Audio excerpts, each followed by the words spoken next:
Alright, so I just wanted to make this video real quick to kind of go over some discovery as I've been making. As the title will probably say, it's kind of a version of the Java edition's E-ray, which basically uses the entity counter on the F3 screen to figure out where bastions are roughly. So this will use a similar mechanic, except for there's a few problems that I'll go over later. So this video will be split up into 3 sections: a mechanics section, a how-to-do section, and a video, and a section on the setup on how you do it. I'll leave timestamps for that. So if you're just interested in mechanics, I'll leave a timestamp and a pinned comment on when I go over those. But for right now, I want to go over how to do it. So this basically uses the FPS. So we'll use FPS drops to figure out where a bastion is. So I'm just going to, you want to have your simulation distance for the highest possible for this. And then I'm just going to go into creative to make this easier. And just go into a new world, never loaded before, random seed, you know. And then I'm going to just go to the nether.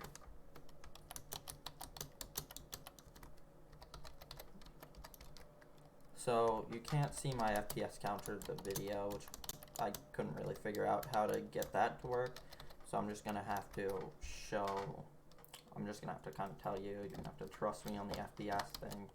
I had my FOV at 30 to do this, because you're gonna want to turn your FOV 30 to locate it. So since this only works up to 12 chunks away, because it's tied to simulation distance, I'm going to have to locate a bastion first to make sure I'm within 12 chunks of that. So I'm just gonna teleport / TP 7.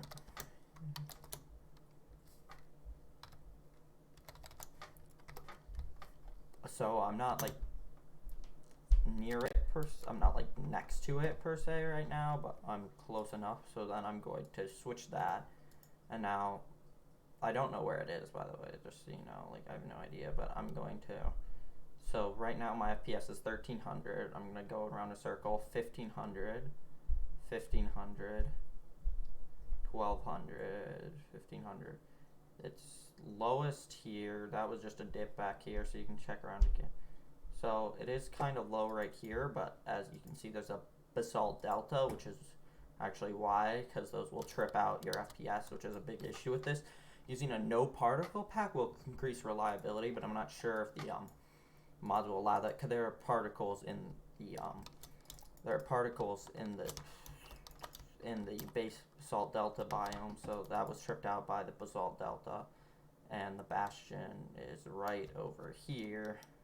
Should be, at least, from right over where it gave the other entity spike, so it should be over here. So this isn't like completely reliable.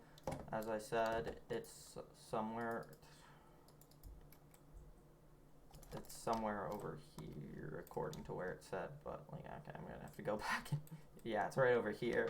So that's where I had one of my dips in FPS. It's just kind of the Basalt deltas are kind of annoying. I did it over here, and it had one dip over there and one dip over this way, so it was the Basalt delta tripping it out. So that's one issue with this.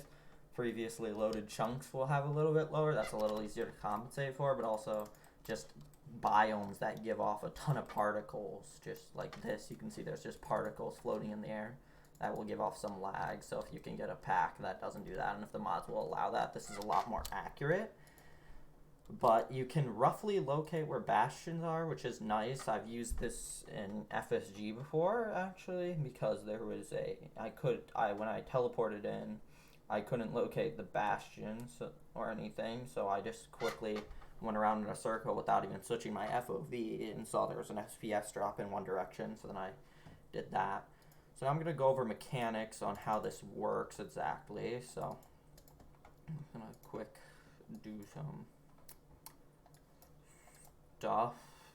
I'm just going to create a new world to kind of show off the mechanics and turn mobs off to reduce variables in this. So this basically works by the fact that your game has a simulation distance, which is the amount of chunks it loads. And within those chunks, it will load entities, which are loaded in sooner in bastions. So entities are blocks or just like mobs, which in this case is what it uses. It uses the fact that, where's piglin? It uses the fact that piglins are a type of mob. So yeah, so piglins are a type of mob, and that's what this uses. So basically, when your game sees a piglin, there will be some lag because they're a mob and they're loaded in sooner in a bastion. So this happens if they're in simulation distance. So if the bastion is within simulation distance, it will load in the piglins, and it will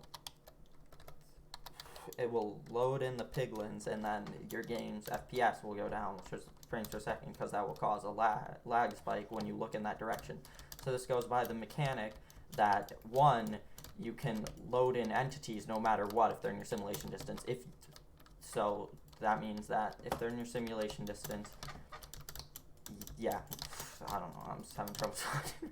But if they're in your simulation distance, then they're loaded in, and they're loaded in a lot sooner with bastions, because normally the spawning radius for 1.16.1 on Sim 4, well, on all simulation distances, is 54 blocks.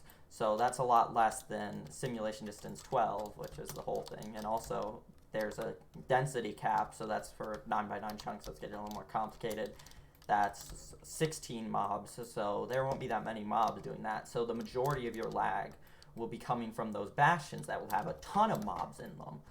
And you'll see a big FPS drop when you're looking at them, because entities are loaded in on Bedrock Edition and on both editions, I believe, if I'm not mistaken, when you're looking at them. So when I'm looking at this, boom, FPS drop, and then this direction, better FPS, because these guys are an entity, as I said earlier. So when you look at them, even if it's through a wall, you can still load in entities, and when you look in their direction, it loads them in. So FPS drop. So that's the mechanics. That was explained very scuffed, and then I'll explain how to do it now. So how you do it is, if you already have an FPS counter, that's good, but you need, for most devices, your FPS will go over what your FPS counter shows, because your FPS counter shows the maximum refresh rate that you allowed in Windows, or the maximum refresh rate that your screen supports, or something like that. So you're going to have to show higher than that.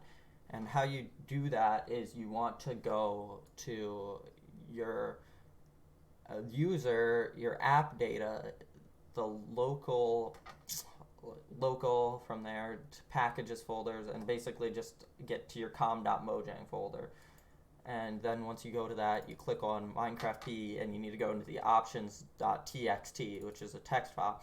And currently you're not allowed to modify most things in here, but for some reason you're allowed to modify the vsync. And if you set the vsync to 0, that will make it so that you can have unlimited FPS. And then once you do that, it will show unlimited FPS. So then you will be able to see the FPS drops more clearly.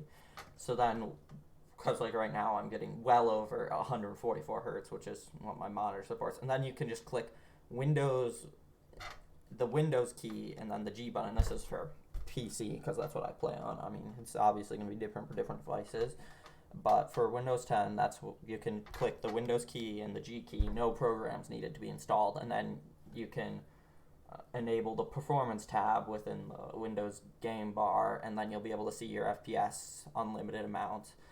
And once you do that, you'll be able to scan for bastions and roughly locate their location. This is kind of a rushed video, because I just kind of wanted to get this stuff out there so people could use it earlier and build off this. I will be working on building off this, of course, and hopefully the mods will allow no particle packs, because they don't really give you an inherent advantage. They don't make you see further or anything like that. They just allow better frames per second, and in this case that comes an advantage, because it limits the things that lag your computer to less things, and that means entities will show a greater spike, so you'll be able to locate them more accurately.